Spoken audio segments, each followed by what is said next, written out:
Hello everyone, let's talk about March of the Mammoths. Yes, it is soon time to choose that chunky book or books that you want to read for March of the Mammoths. If you're choosing to participate, let's try to figure out what you can read for this little fun booktube exercise that I like to participate in every year. So briefly, I'm just going to give some books that I will always recommend for March of the Mammoths, but if you're familiar with my channel, you've probably seen me talk about them a lot, so I'm not going to belabor the point. But as always, I will recommend The Lord of the Rings for March of the Mammoths, Pillars of the Earth for March of the Mammoths, The Count of Monte Cristo for March of the Mammoths, Lonesome Dove for March of the Mammoths, The Three Body Problem, which is basically one story. It's 3 books, but it's one story, so this is another one that I would always recommend, and Les Mis. So if you're thinking about reading any of those books, consider this your sign to pick one of them up right now and use it for March of the Mammoths. And as for me, the book that I'm going to pick up for March of the Mammoths is Don Quixote by Miguel Cervantes. I've never read this book before, and this year I'm sort of on a classics kick. I'm really trying to catch up on classics that I've never read before, and I figured this is a nice chunky one, so this is a good opportunity to start this one. I don't know if I will finish it within the month of March. Kind of the way that I like to read chunky classics is I'll read them bit by bit,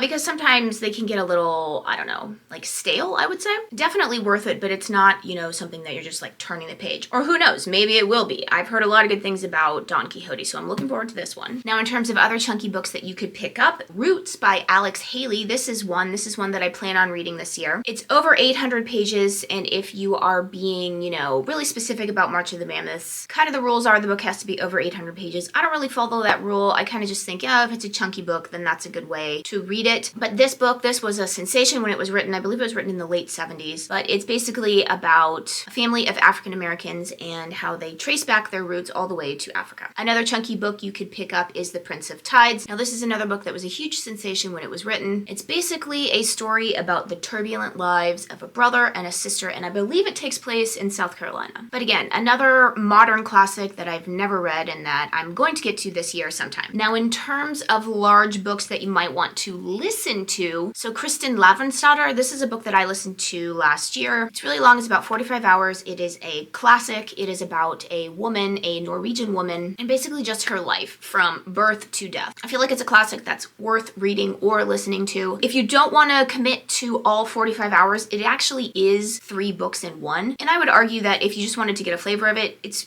perfectly fine to just read the first book. Now, a long audiobook that I am planning on getting to very quickly is 1Q84 by Haruki Murakami. So this is a book about a woman who, upon the advice of a taxi driver, she goes into a tunnel in Japan, and then she comes out basically into a parallel universe where there are 2 moons. But I've heard a lot of good things about this book. It's very mysterious and interesting, and yeah, it's just one of those long listening experiences that I've been looking forward to, and I'm going to get to it very soon. Now, Shogun, this is a book that so many people on this channel have commented that's really good. I've never read it. I have it on my bookshelf, although I would say that the writing is really small on this one, so I might have to get another copy. I have aged, or at least my eyes have aged significantly since the purchase of this book. But this book is about a British dude, and he finds himself shipwrecked on the shores of Japan. This is medieval Japan. This is a country that is closed off to the rest of the world, and so it's basically the story of what happens after that. I've wanted to read it for a long time, but there's just so many chunky books that I feel like I'll get to it eventually, but maybe not this year. Now, if you're like me and you like realistic science fiction, you might want to try Children of Time by Adrian Tchaikovsky. So I've actually tried to listen to this book on audio, but I really just could not really, I don't know, there was something about the woman's voice who was one of the narrators that just really grated with me. I liked the story, but I didn't like the narrator, so that's why I decided to pick it up in print. Basically, this is a very interesting sort of realistic science fiction. Of course, it's not where we are right now, but it's basically about what would happen if, the Earth was no longer habitable and there was a ship filled with humans and they were trying to find planets that, we could start a new colony of human beings on this particular planet. And then at the same time, it's a parallel story of a planet filled with genetically modified spiders that are more intelligent than your average insect spider. So it's a pretty interesting sort of thought experiment, and I really liked the story. I just didn't like the narrator, so I will pick this up eventually sometime this year. But as for March of the Mammoths, it is a book that you could potentially use because it's nice and chunky, although it is under 800 pages. Now, another really big chunky book that is often recommended on this channel is A Suitable Boy by Vikram Seth. This is over 1,500 pages. It is a historical fiction novel. It takes place in India, and it's basically at its core, it is about a woman and her daughter and trying to find a suitable boy for her daughter to marry. That's all I really know about it. Other than that, it is recommended all the time. All the time people on this channel say you should read this book. It might be one that I try on audio one of these days. And then lastly, I know this is a small book, but it's actually one of 5 books that you can kind of look at as one book in total, and that is The Hitchhiker's